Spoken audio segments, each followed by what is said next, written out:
جی ہی میں کچھ نہیں ہے ہمارے وگرنہ ہم، جی ہی میں کچھ نہیں ہے ہمارے وگرنہ ہم، سر جائے یا رہیں نہ رہیں پر کہے بغیر۔ السلام علیکم ناظرین، گھر جب بنا لیا تیرے در پر کہے بغیر، جانے گا تو نہ اب بھی میرا گھر کہے بغیر۔ اس غزل کا ایک اور شعر لے کر آپ کی خدمت میں حاضر ہو رہا ہوں۔ آج موسم بہت خوشگوار ہے، پرندوں کی آوازیں آپ کو سنائی دے ہی رہی ہوں گی، تو ان کے درمیان بیٹھ کر آپ کی خدمت میں یہ غزل پیش کرنے جا رہا ہوں۔ تو آئیں بلا تاخیر شعر کی تشریح کی طرف بڑھتے ہیں۔ اور کہتا ہے کہ جی ہی میں کچھ نہیں ہے ہمارے وگرنہ ہم۔ شاعر جو ہوتا ہے ایک بڑا حساس انسان ہوتا ہے، اور چونکہ میں خود بھی شاعر ہوں تو یہ ایک حقیقت ہے۔ میرا اپنا ایک شعر ہے کہ حساس وہ کہ آئینے پتھر لگے مجھے، حساس وہ کہ آئینے پتھر لگے مجھے، یا رب کسی بھی سینے میں شاعر کا دل نہ ہو۔ اگر شاعر ایک حساس شخص ہوتا ہے، اس میں منافقت نام کی کوئی چیز نہیں ہوتی۔ یہ ایک بڑی واضح حقیقت ہے، اور ایک ایسی حقیقت ہے کہ جس کو میں نے خود آزمایا ہے، اپنی ذات میں آزمایا ہے، اپنے دائیں بائیں آزمایا ہے، کہ شاعر جو ہوتا ہے اس میں منافقت نام کی چیز نہیں ہوتی۔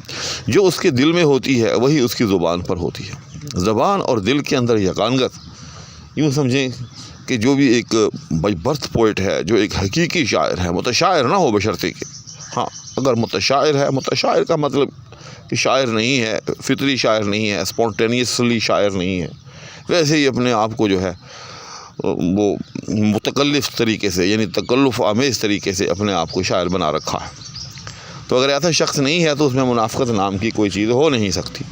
چنانچہ غالب کہتا ہے کہ جی ہی میں کچھ نہیں ہے ہمارے وگرنہ ہم، کہ ایسا نہیں ہو سکتا۔ غالب کہتا ہے کہ میرے دل میں کوئی بات ہو، ہمارے دل میں کوئی طوفان ہو، ہم اس کو پیش کرنے کا ارادہ رکھتے ہوں، لیکن منافقت کی غرض سے، کسی کے ڈر کی غرض سے، کسی کے خوف سے ہم اس کو جو ہے وہ پیش نہ کر پائیں۔ اور کہتا ہے کہ ایسی بات نہیں ہے۔ کیوں؟ جی ہی میں کچھ نہیں ہے ہمارے وگرنہ ہم، سر جائے یا رہے نہ رہیں پر کہے بغیر۔ اگر ہمارے دل کے اندر بالفرض کوئی بات ہو، ہم کچھ کہنا چاہیں، تو پھر یہ نہیں ہو سکتا کہ ہم اس خوف سے کہ آگے سے کوئی ریاکشن نہ ہو، ہم وہ بات نہ کہیں، بلکہ پھر سر جائے یا رہے۔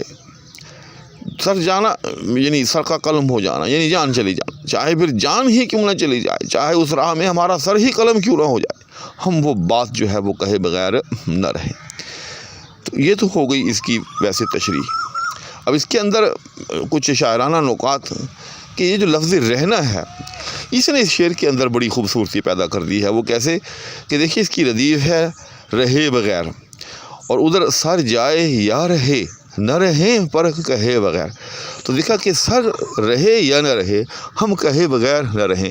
تو یہ جو لفظ رہے ہے، اس کی تکرار جو ہے اس شعر کے اندر، اس نے جو ہے وہ بڑا حسن پیدا کر دیا ہے۔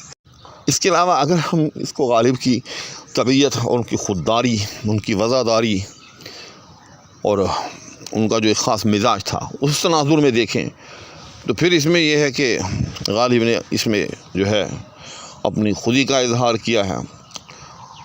غالب کہتا ہے کہ یہ نہ سمجھو کہ میں تم سے محبت کرتا ہوں۔ غالب کی محفل میں بہت سے حسین ہوتے تھے، وین ممکن ہے کسی حسین کو یہ شبہ ہو گیا ہو، غالب جو ہے وہ مجھ پہ مرتا ہے، لیکن ڈرتا ہے، اس لیے جو ہے وہ اظہار محبت نہیں کرتا ہے۔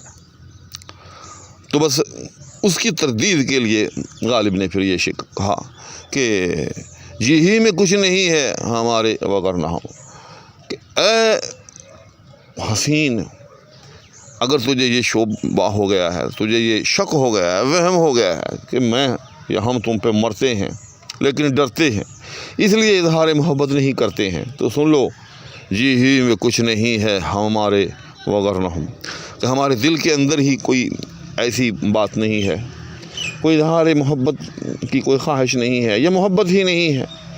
ورنہ اگر ہمارے دل میں کوئی طوفان چھپا ہوا ہوتا، ہمارے دل میں کوئی محبت ہوتی، کوئی اظہار کرنے کا جذبہ ہوتا، تو پھر ہم یہ نہ دیکھتے کہ اس میں ہماری جو ہے وہ جان جا سکتی ہے یا اس میں ہمارا کوئی نقصان ہو سکتا ہے، تو پھر بھلے سر بھی رہتا یا نہ رہتا، ہم اپنی بات، ہم اپنا مدعا آپ کے روبرو کہے بغیر نہ رہتے۔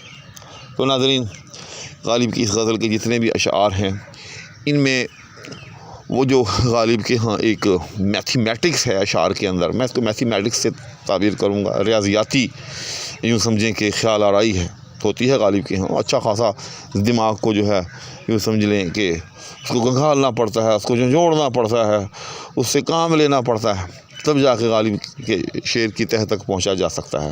تو ان اشعار میں ایسی بات کم ہے، لیکن ان اشعار میں جو بے ساختہ پن ہے اور جو کشش ہے، جو شعریت ہے، وہ چھپائے نہیں چھپتی۔